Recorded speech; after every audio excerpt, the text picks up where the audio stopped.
The Giants wanted to trade cornerback James Bradberry before the draft to free up cap space. Well, the draft is over, and the Bradberry situation is still lingering.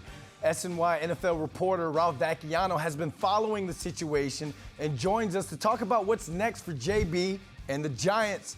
Now, Ralph, the Giants drafted only one corner, and that was LSU's Cordell Flott in the third round.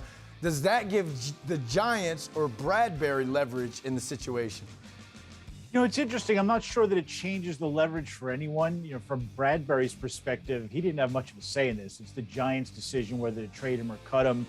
He's not going to want to take a pay cut to help them out. So it's really what will the Giants do? And their hands are tied by the finances more than anything else and the trade market. And that's where I think is the biggest leverage issue coming out of this draft, because 9 cornerbacks were taken in the first 2 rounds when the Giants passed on all of them. They didn't get that replacement for James Bradberry, but 9 other teams who might have been looking for a cornerback on the market found a corner that's going to be, a good young player, an inexpensive player, and now if they ever were likely to want to trade for James Bradberry, now they're not going to do it. So the market just dried up in this draft, and it's going to force the Giants' hands to where, to make a trade, they're either going to have to eat some money or take a lot less than they wanted, or they might just have to cut him, which is something they don't want to do.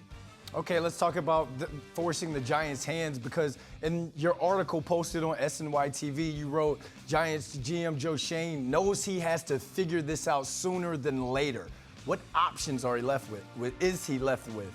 Yeah, not many good ones, and he does know that he's got to do this soon. I think he wants to have it wrapped up before the minicamp in June. His options are they could restructure some of James Bradberry's contract. It doesn't save a lot of money. They have $6 million in cap room right now. They need at least $12 million just for their draft class, more for a practice squad and injured players and such. So restructuring doesn't do the job. They can cut him, which clears off his $13 million salary. That would certainly help, but then they're without a starting number 1 cornerback. They could give him a contract extension, but I don't know why he would accept it. He could just force their hand and maybe get more money someplace else.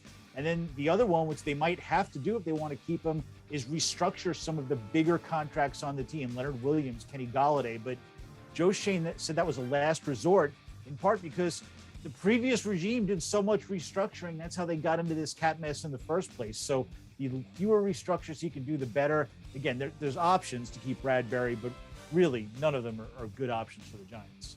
Well, it looks like the Giants are off the clock from the draft, but back on the clock when it comes to the James Bradberry situation. Ralph, thanks a lot for joining us.